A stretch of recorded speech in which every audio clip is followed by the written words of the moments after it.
Imaginez un agriculteur qui plante une graine. Il arrose la terre, protège la jeune pousse du soleil brûlant et de la pluie battante, mais les jours passent et rien ne semble changer. Le sol reste le même, sans aucun signe visible de vie. Le découragement commence à murmurer. Peut-être que cette graine ne poussera jamais. Maintenant, pensez à votre propre vie. Combien de fois vous êtes-vous senti ainsi? Vous faites des efforts, vous priez, vous luttez, mais rien ne semble se produire. La tentation d'abandonner murmure à votre cœur. Est-ce que ça vaut vraiment la peine de continuer? La vérité, c'est que bien des victoires les plus grandes surviennent juste après les moments de plus grande fatigue. C'est pourquoi la parole de Dieu nous encourage en Galates 6:9. Ne nous lassons pas de faire le bien, car au temps convenable, nous moissonnerons, si nous ne nous relâchons pas.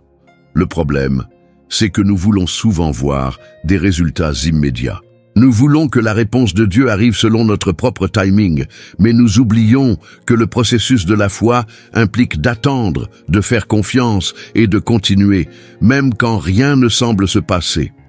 Et si je vous disais que votre bénédiction est peut-être plus proche que vous ne l'imaginez, que la porte sur laquelle vous frappez est sur le point de s'ouvrir, que vos efforts ne sont pas vains? Aujourd'hui, réfléchissons ensemble à l'importance de la persévérance, car la victoire appartient souvent à ceux qui avancent encore, même quand tout en eux voudrait s'arrêter. La vie est remplie de moments où nous avons envie d'abandonner. Peut-être s'agit-il d'un rêve qui semble inatteignable, d'une prière qui paraît ne pas être entendue, ou d'un combat qui dure depuis des années sans solution. Le découragement est réel, et nous sommes tous, à un moment ou un autre, confrontés à cette bataille intérieure. Mais il y a une chose essentielle que nous devons comprendre. La fatigue ne signifie pas l'échec. Bien souvent, nous croyons que se sentir épuisé signifie que nous ne sommes pas assez forts, que notre foi n'est pas suffisante. Pourtant, même les plus grands héros de la foi ont traversé des moments de faiblesse. Prenez Moïse, par exemple. Il a été appelé par Dieu pour libérer le peuple d'Israël, mais au milieu du désert, entouré de plaintes et de difficultés, il en est venu à dire « Je ne peux pas, à moi seul, porter tout ce peuple. C'est un fardeau trop lourd pour moi. » Nombre 11-14. Élie, l'un des plus grands prophètes de la Bible, après un miracle éclatant, s'est enfui dans le désert et a demandé à Dieu de reprendre sa vie.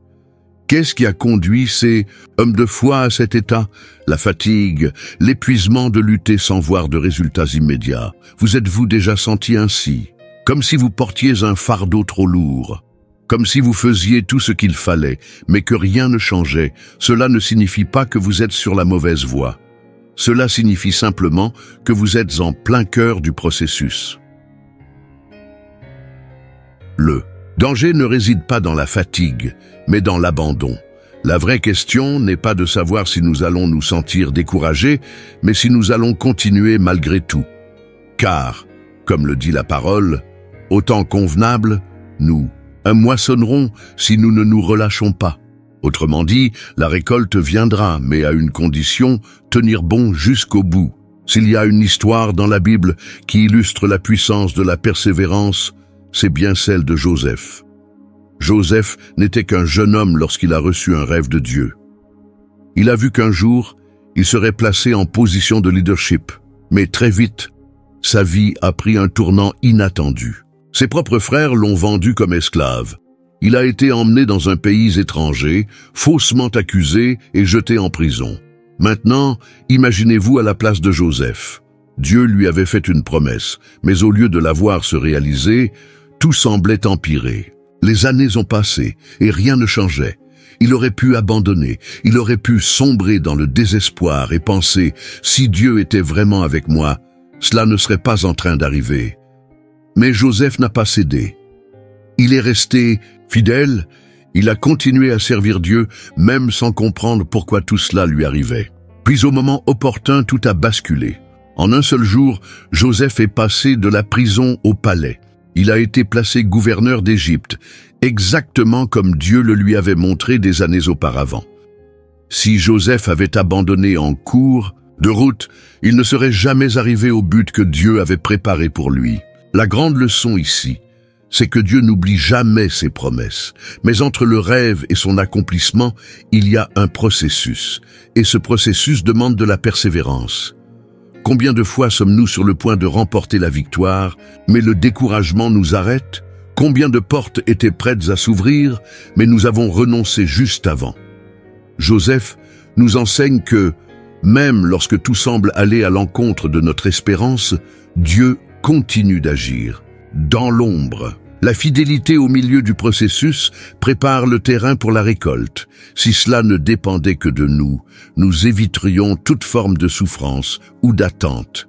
Nous voulons des réponses rapides, des solutions immédiates et des chemins sans obstacles. Mais Dieu agit différemment. L'histoire de Joseph nous enseigne que Dieu ne se précipite pas, mais il n'est jamais en retard non plus. Chaque étape de son parcours avait un but. Dans la maison de Potiphar, Joseph a appris à gérer. En prison, il a appris à interpréter les rêves et à faire encore plus confiance à Dieu. Tout cela le préparait pour le moment où il gouvernerait l'Égypte. Mais il y a un détail important. Joseph ne savait pas qu'il était en train d'être préparé. Il est simplement resté fidèle là où il était. Cela s'applique aussi à nous. Bien souvent, nous prions pour que Dieu change notre situation, mais en réalité, il utilise cette situation pour nous façonner. Nous voulons que l'épreuve prenne fin, mais Dieu veut nous fortifier au milieu de cette épreuve. Imaginez qu'un papillon, encore enfermé dans sa chrysalide, puisse parler. Il dirait « C'est trop étroit, il fait sombre, je veux sortir ». Mais si quelqu'un l'aidait à sortir avant le bon moment, ses ailes ne seraient pas prêtes et il ne pourrait jamais voler. De la même manière, Dieu permet des processus qui nous paraissent difficiles, non pas pour nous détruire, mais pour nous fortifier. Il voit ce que nous ne voyons pas. Il sait ce que nous devons apprendre avant de recevoir ce que nous avons demandé. Peut-être traversez-vous une attente douloureuse, une période où tout semble à l'arrêt. Mais souvenez-vous, le fait que vous ne voyez rien se produire ne signifie pas que Dieu n'agit pas. La question n'est pas seulement de savoir quand Dieu répondra, mais comment vous vous comportez pendant l'attente. Car ceux qui font confiance et persévèrent ne reçoivent pas seulement la victoire, ils en ressortent aussi transformés par le processus. Savoir que Dieu a un temps parfait pour chaque chose nous donne de l'espérance, mais cela ne signifie pas que l'attente soit facile. Que faire lorsque la réponse tarde à venir? Comment garder la foi quand tout semble figé? Voici 3 attitudes concrètes qui peuvent renforcer votre persévérance. Gardez vos yeux sur la promesse et non sur les difficultés. Lorsque Pierre a marché sur l'eau, il a bien commencé, mais il a commencé à couler dès qu'il a détourné son regard de Jésus pour se concentrer sur la tempête. Il en va de même pour nous. Si nous ne regardons que les défis, nous perdrons courage. Mais si nous gardons nos yeux fixés sur Dieu, nous trouverons la force de continuer. Rappelez-vous ce que Dieu a déjà fait pour vous lorsque nous traversons des épreuves. Nous avons tendance à oublier les victoires passées. Mais si Dieu a été fidèle hier, il le sera encore aujourd'hui. Faites la liste des bénédictions que vous avez déjà reçues. Cela renforcera votre foi et ravivera votre espérance. Continuez à semer, même sans voir encore la récolte dans Galates 6:9. La Bible nous rappelle que la moisson viendra pour ceux qui ne renoncent pas. Cela signifie qu'il faut continuer à faire ce qui est juste, même si nous ne voyons pas de résultats immédiats. Continuez à prier, à servir, à faire confiance. Bien souvent, nous aimerions que Dieu fasse tout à notre place, mais la véritable foi implique une action. Persévérer ne signifie pas attendre passivement, mais agir avec confiance, sachant que Dieu est aux commandes. La question est donc, continuerez-vous à avancer, même sans voir la destination finale? Car ceux qui poursuivent leur chemin, même fatigués, sont ceux qui vivent les plus grandes victoires. Le verset de Galates 6:9 nous enseigne une vérité profonde. La récolte n'est réservée qu'à ceux qui ne renoncent pas. Cette promesse révèle 2 principes fondamentaux sur la manière dont Dieu agit. Il y a un temps fixé pour la récolte. L'expression « au temps convenable nous moissonnerons » nous rappelle que Dieu suit un calendrier différent du nôtre. Un agriculteur peut semer aujourd'hui, mais la récolte ne se fait pas le lendemain. Il y a un temps de croissance invisible, une période de maturation. De la même manière, certaines prières reçoivent une réponse immédiate, tandis que d'autres demandent de la patience. Dans Ecclésiaste 3:1, la Bible nous enseigne « Il y a un temps pour tout, un temps pour chaque chose sous le ciel ». Cela signifie que le fait de ne pas encore voir la réponse ne signifie pas que Dieu nous a oubliés. Il prépare quelque chose de plus grand que ce que nous imaginons. La persévérance est la clé de la victoire. La seconde partie du verset pose une condition, si nous ne nous relâchons pas. Cela signifie que la récolte est assurée, à condition que nous ne renoncions pas en chemin. Cela nous amène à un point essentiel.